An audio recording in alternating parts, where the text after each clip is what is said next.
เบิ่งบ่น้อยอยากให้บ่น้อยเบิ่งนะครับผมนะจะเบิ่งคลิปนะประมาณ10 วิบ่น้อยคลิปนี้เหยียบธงชาติได้บ่แม่นเหยียบธงชาตินะโอ้เฮ็ดได้บ่น้อยได้เบิ่งไปนี่นะเฮ็ดเป็นบ่ได้ฮะรู้สึกไปได้เบิ่งที่แบบว่ามีเด็กน้อยเยาวชนนี่นะต่ำเหยียบธงชาติไทยนี่ต่คือจังปกติเนาะครับแบบว่าอยู่ในประเทศไทยนะระหว่างแบบว่าโลกโซเชียลนี่แบบว่าผู้ใหญ่นี่นะครับแบบว่าบุคคลที่มาทำงานแน่หรือว่าคนที่อยู่พุ่นแน่เนี่ยเถียงกันนี่ก็พอแห้งแล้วนะครับผมแต่ว่าพอนี้เข้าไปใน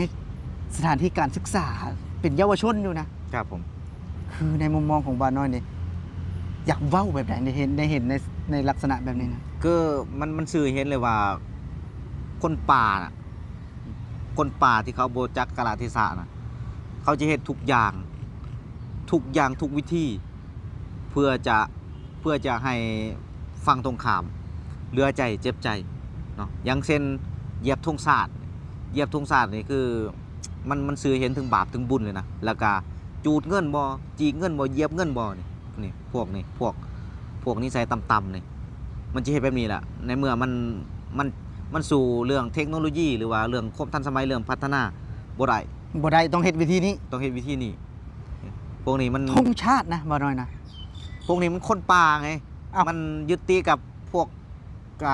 ของเก่าของแก่อย่างเช่นพวกเล่นคองอะนะพวกนี้มันเป็นคนแบบยึดตีแต่เรื่องเก่าๆเอาไสยชาติเข้ามาซอยก็คือถ้าหากว่าเอาธงชาติไทยนี่มาไว้แบบนี้ถ้าหากว่าเหยียบย่ำนี่คือประเทศไทยนี่ก็จะอ่อนแอกว่าเพิ่นประมาณนี้บ่หรือว่าใดๆคิดว่าจะได้คือแบบสมมติว่ายกตัวอย่างเนาะยกตัวอย่างสมมติว่าบ่ยอดนี่อยากเอาชนะภัยคนใดคนหนึ่งนี่แต่ว่าบ่มีเอาปัญญาเอาชนะเขาเนี่ยเพราะว่าเขามีภูมิต้านทานที่ดีอย่างเช่นฐานะดีสมมติว่าบ่ยอดนี่อยากมีรถคือเขาแต่บ่มีปัญญาซื้อคือเขาอยากมีเฮือนคือเขาบ่มีปัญญาเฮ็ดคือเขาเนาะก็เลยแบบกันแกล้งเฮ็ดวิธีใดที่จะกันแกล้งน่ะกันแกล้งได้แบบอยากเอาความชนะอยากเอาชนะนะเป็นแค่ความคิดบ่แม่นเป็นคือความคิดสมมุติว่าบ่ยอดเนี่ยยกตัวอย่างบ่ยอดเป็นเขมรว่าซั่นซะเอาบ่อยากเอาชนะอยากเอาชนะคนใดคนหนึ่งนี่อยากได้เฮือนคือเขาแต่บ่มีปัญญาเฮ็ดเฮือนอยากได้รถคือเขาแต่บ่มีปัญญาซื้อรถแล้วบัดนี้แต่ว่าอยากเอาชนะนี่นะก็เฮ็ดทุกวิธีทางนะเพื่อคำว่าชนะนี่เนาะนั่นแหละคือแบบว่าได้เห็นนะปกติธงชาติไทยนี่นะหรือว่าธงชาติแต่ละชาตินะก็ถือว่าเป็นสัญลักษณ์ที่ทรงเกียรตินะว่าซั่นซะถือว่าทุกคนน่ะถ้าเห็นธงชาติน่ะก็คือจะเป็นสิ่งที่เฮาเคารพนับถือมากๆเลยแต่พอมาเห็นนะบ่ยอดเชื่อเลยว่าแต่หากคนไทยมาเห็นคลิปนี้นะครับผมคือจะแบบว่ายิ่งรังเกียจยิ่งแบบว่าสงสารในแนวคิดคนกัมพูชามากนะนั่นแหละนะครับจริงๆมันบ่ควรที่จะสนับสนุนเนาะอย่างเช่นเป็นเยาวชนนักเรียนนี่ยิ่งบ่ควรที่จะมาเฮ็ดแบบนี้เพราะว่ามันส่งผลกระทบต่อศาสตร์เนาะมันส่งผลกระทบต่อศาสตร์เลยนะเนาะสิสอนให้นักเรียนที่เขาเป็นเยาวชนเนาะแทนที่จะสอนไปมุมที่บวกเนาะอย่างเช่นประเทศไทยนี่เขาจะฝึกสอนนักเรียนให้มีการนบการไหว้ให้มีรู้จักเคารพผู้ใหญ่ให้รู้จักกาลเทศะอันนี้คือบทสั่งสอนเนาะให้รู้จักเรียนแถวเคารพทุ่งศาสตร์ว่าจะไปอยู่ตามสถานที่ต่างๆสถานีรถไฟหรือว่าสื่อของหรือว่ารอวินมอเตอร์ไซค์อย่างต่างๆเขาจะสอนให้รู้จักต่อแถวเขาจะสอนให้รู้จักนบรู้จักผู้ใหญ่ผู้น้อยเนาะรุ่นเดียวกันเขาจะเอิ้นขอบใจรุ่นใหญ่เขาจะเอิ้นขอบคุณนี่คือคนไทยเขาจะสอนให้เยาวชนหรือว่านักเรียนสอนแต่สิ่งดีๆให้แต่ว่าเขมรกับสอนแนวซัวๆให้นักเรียนไปเหยียบธงชาติเนาะมันซึ่งโอ้โหนักเรียนนะนักเรียนเป็นเยาวชนก็คือยังบ่ทันฮอด18น่ะบ่ทันบรรลุวุฒิภาวะมันบ่สมควรที่จะสอนในแบบนั้นเนาะสมควรที่จะคืออยู่ไทยนี่นะเรื่องแบบนี้นี่บ่มีเลยนะเห็นบ่ตามข่าวบ่มีเลยนะอยู่ไทยนะบ่มีเลยนะเฉพาะมันบ่มีดอกเพราะว่าคนไทยเนี่ยเขาสอนให้เด็กน้อยนี่ให้เกียรติซึ่งกันและกันให้เกียรติผู้ใหญ่อยู่แล้วมันจะบ่มีแบบนั้นดอกเนาะคือว่าออกมาตอบโต้นี่มาด่ากันหรือว่ามาเว้ามาแซะมาอย่างนั้นบ่ยอดก็เนาะแบบเข้าใจนะเพราะว่ามันเถียงกันอยู่เด้อันนี้ก็บ่แม่นเรื่องแปลกนะที่ หลายคนหลายแนวคิดหลายมุมมองนะครับ แต่ว่านี่นะสัญลักษณ์ของประเทศอ่ะ ครับ น้องว่าน้อย ที่แบบว่าเห็นแล้วเป็นตาลูกโตนน่าสงสารนะน่าสงสารผู้ใหญ่แหละเนาะที่ถ้าหากว่าเกิดแบบนี้นะครับ ผม อย่างน้อยก็ออกมาปกป้องก็ได้เนาะถ้าหากว่าอยากแสดงแบบว่าความเสียใจต่อประเทศไทยนะว่ามีเหตุการณ์แบบว่าในสถานที่ศึกษาของเจ้านะแบบนี้นะครับ ผมคือในความเป็นจริงเขาก็ออกมาปกป้องเลยออกมาเว้านะว่ามันบ่เหมาะสมนะ แบบนี้เนาะ ต้องมีคนออกมาเว้าอย่างเช่นคือคนสาดเฮาเห็นบ่เห็นบ่อย่างเช่นคนสาดเฮานี่มีคนมาด่าคนไทยว่าขอทานเห็นบ่อย่างเจนุช อืม ที่มาด่าคนไทยว่าขอทานเขาก็ออกมาปกป้องเขาก็ออกมาเว้ามาแก้ทางว่ามันบ่ถูกแล้วสิออกมาเว้ามาเฮ็ดแบบนั้นมันบ่เหมาะสมเนาะอย่างเช่นว่ามีคนจูดธนบัตรไทยเขาก็ออกมาเว้าหั่นน่ะ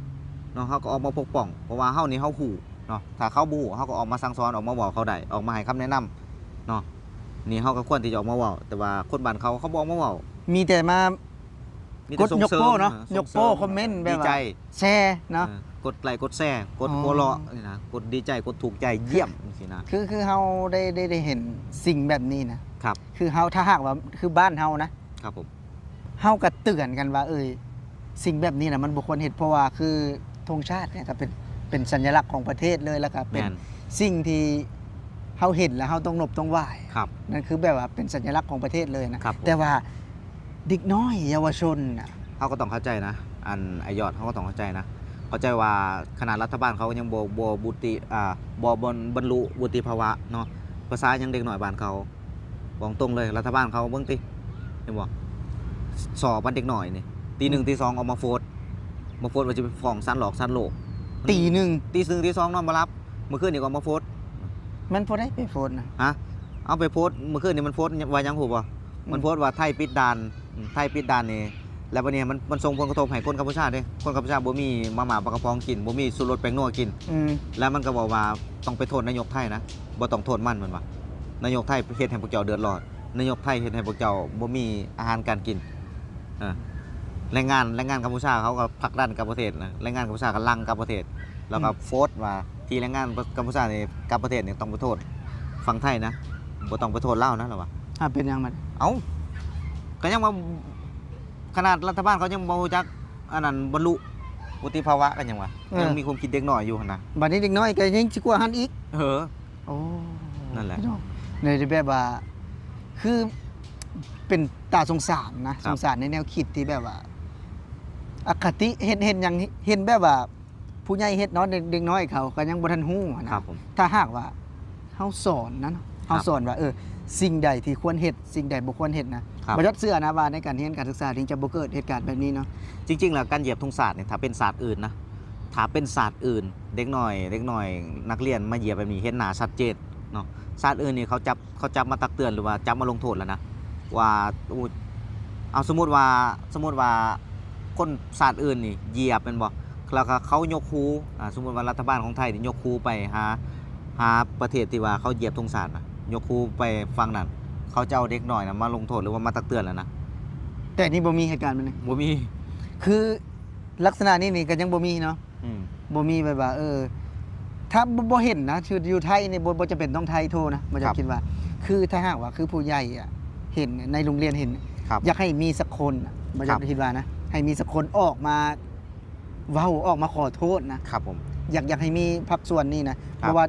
แต่ว่าแรงงานเฮานี่บ่ได้หลายเด้ ครับ บ่ได้หลายซ้ำเขานะ บ่ แต่ว่าเขาบ่ได้ออกมาเคลื่อนไหวบ่ได้ออกมาปกป้องประเทศไทยมีแต่ว่าออกมาว่าซ้ำ ครับ นะออกมาว่าคนไทยขี้ข้านแบบว่าคนไทยแบบว่าบ่เฮ็ดงานจังซั่นจังซี่ซ้ำนะ อืม เป็นหยังคือบ่ออกมาปกป้องนี่นะแบบว่ามีเหตุการณ์แบบนี้นะออกมาปกป้องสิ บอกมากก็เมื่อยมากเมื่อยบ่น้อยก็บอกแล้วขนา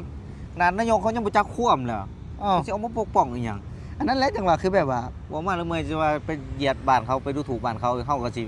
ไปตำต้มไปนํเขาอีกล่ะมีแต่ว่าเฮาว่าเฮามองว่ามันบ่เหมาะสมแค่นั้นแหละนะครับพี่น้องเนาะเฮ็ดแบบนั้นมันบ่เหมาะสมบ่ถูกเนาะถ้าสิว่าไปสั่งสอนก็เฮาบ่อยากสั่งสอนซ้ำ เนาะเฮาก็บ่ได้คนบ่มีความรู้แต่เฮาก็สิบ่เฮ็ดออกไปนั้นนะ อืม เอาสมมุติว่าคือบ้านเฮานี่มีเหตุการณ์แบบนี้บ่น้อยออกมาเตือนเลยเนาะหรือว่าออกมาเว้าซิเลย เอ้าบ่อยากเห็นเนาะบ่อยากเห็นแต่ละคนที่ออกมาปากมานะบ่น้อยก็ออกมา จัดเลยนะ บางคนก็กระเด็นกระบาน อืม ก็เห็นอยู่เนาะถ้าผู้ใดออกมาปากมาก็เฮาก็ออกมาเว้าจนอยู่เมืองไทยบ่ได้ก็มีนะ